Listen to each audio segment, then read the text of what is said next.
بسم اللہ الرحمن الرحیم۔ آج کا جو درس ہے وہ ہمارا وضو کے صفات کے بارے میں ہے۔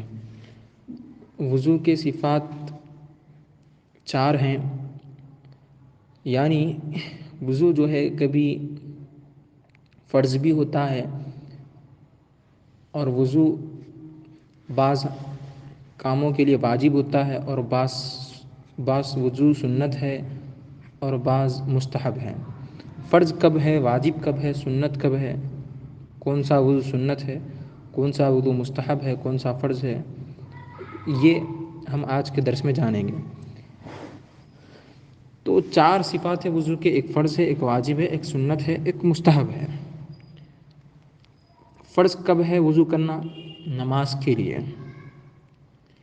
نماز کے لیے وضو کرنا فرض ہے، خواہ نماز فرض ہو یا نفل ہو، یا واجب نماز ہو یا سنت نماز ہو، یا نماز جنازہ ہو، یا سجدہ تلاوت ہو۔ سجدہ تلاوت جو قرآن پڑھتے وقت ہمیں، قرآن میں 14 سجدے ہیں، جو قرآن پڑھتے وقت ہمیں آیت میں سجدہ آتا ہے تو اس کو سجدہ تلاوت کہتے ہیں، جو ہمیں وہ کرنا ہوتا ہے کھڑے ہو کر، پھر اللہ اکبر کہہ کر سجدے میں جانتے ہیں، وہ سجدہ تلاوت کہلاتا ہے۔ تو سجدہ تلاوت کے لیے بھی وضو کرنا فرض ہے، یہ ہوگا نماز کے لیے۔ پھر بلا غلاف قرآن شریف چھونے کے لیے بھی وضو کرنا فرض ہے۔ قرآن آپ ہاتھ میں پکڑ رہے ہیں اور بغیر غلاف کے پکڑ رہے ہیں، تو پھر جب بھی آپ کو وضو کرنا کیا ہوگا؟ فرض ہوگا۔ تو فرض کرنا وضو کب کب ہے؟ نماز کے لیے، چاہے وہ کوئی بھی نماز ہو، فرض ہو، نفل ہو، واجب ہو، سنت ہو، یا نماز جنازہ یا سجدہ تلاوت۔ اور بلا غلاف قرآن شریف چھونے کے لیے وضو کرنا کیا ہے؟ فرض ہے۔ اور وضو کرنا واجب کب ہے؟ کعبے کے طواف کے لیے۔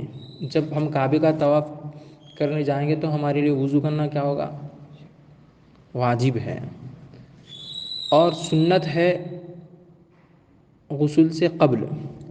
غسل کرتے وقت، حالانکہ غسل کریں گے ہم تو پھر وہ غسل کرنے میں ہمارا وضو بھی ہو جائے گا، لیکن پھر بھی غسل سے پہلے وضو کرنا کیا ہے؟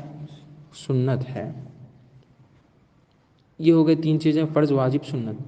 اور وضو مستحب کب ہے، یعنی پسندیدہ کب ہے وضو کرنا؟ فرض کسے کہتے ہیں، واجب کسے کہتے ہیں، سنت کسے کہتے ہیں، مستحب کسے کہتے ہیں، یہ انشاءاللہ ہم آگے جانیں گے۔ فی الحال بس اتنا یاد رکھیں کہ وضو کرنا فرض کب ہے، واجب کب ہے، سنت کب ہے، مستحب کب ہے۔ تو مستحب ہے وضو کرنا اذان دینے کے لیے۔ اذان دینے کے لیے وضو کرنا کیا ہے؟ مستحب ہے، فرض نہیں ہے، واجب نہیں ہے، سنت نہیں ہے، مستحب ہے، پسندیدہ عمل ہے۔ اقامت، مستحب کسے کہتے ہیں؟ جو پسندیدہ عمل کرے تو ثواب، نہیں کرے تو گناہ نہیں۔ اقامت کے لیے بھی وضو کرنا مستحب ہے۔ خطبہ پڑھتے وقت، جب خطبہ پڑھتے، خواہ خطبہ جو ہے جمعہ کا ہو یا عیدین کا یا نکاح وغیرہ کا خطبہ ہو، خطبہ پڑھتے وقت بھی جو ہے وضو کرنا کیا ہے؟ مستحب ہے۔ دین کی کتابوں کو چھوتے وقت بھی وضو کرنا مستحب ہے۔ نبی کریم صلی اللہ تعالی وسلم کے روضہ منورہ کی زیارت کے وقت میت کو غسل دینے کے بعد بھی وضو کرنا مستحب ہے۔ اور حیض یا نفاس والی عورت کو ہر نماز کے وقت وضو کرنا، حیض یا نفاس والی عورت کو ہر نماز کے وقت وضو کرنا مستحب ہے۔ اب یہ کنڈیشنز ایسی ہوتی ہیں خواتین کی، حیض اور نفاس والی کنڈیشنز جو ہوتی ہے اس میں نماز نہیں پڑھ سکتے، لیکن وہ وقت پہ جو ہے وضو کرنا ان کے لیے مستحب ہے۔ بہتر ہے کہ یہ اس وقت نماز تو نہیں پڑھ سکتی لیکن وضو کرتے رہیں تاکہ یہ نماز کی عادت ان کی چھوٹ نہ جائے۔ اب اور آگے یہ ہے کہ غسل کی حاجت والے کو کھانے پینے کے لیے وضو کرنا مستحب ہے، یعنی کسی کے اوپر غسل فرض ہو گیا، اب اس سے پہلے، غسل لینے سے پہلے وہ کچھ کھا رہا ہے، کھانا پینا ہے اس کو، تو غسل کی حاجت والا ہے، کھانا پینا ہے اس کو، تو وضو کر کے کھائے پیے غسل کرنے سے پہلے اگر کچھ کھا رہا پی رہا تو یہ مستحب ہے۔ جماع سے قبل، جماع کرنے سے پہلے، جماع جس کو ہم بستری کہا جاتا ہے، تو جماع سے پہلے بھی وضو کرنا مستحب ہے، پسندیدہ عمل ہے۔ یاد رکھیں مستحب کسے کہتے ہیں؟ تو پسندیدہ عمل، کرے تو ثواب، نہیں کرے تو گناہ نہیں ہے، اس کے لیے بہت فائدے ہوتے ہیں اس کے، اسی لیے مستحب عمل بھی ہمیں کرنے کی ضرورت ہے۔ اونٹ کا گوشت کھانے کے بعد وضو کرنا مستحب ہے۔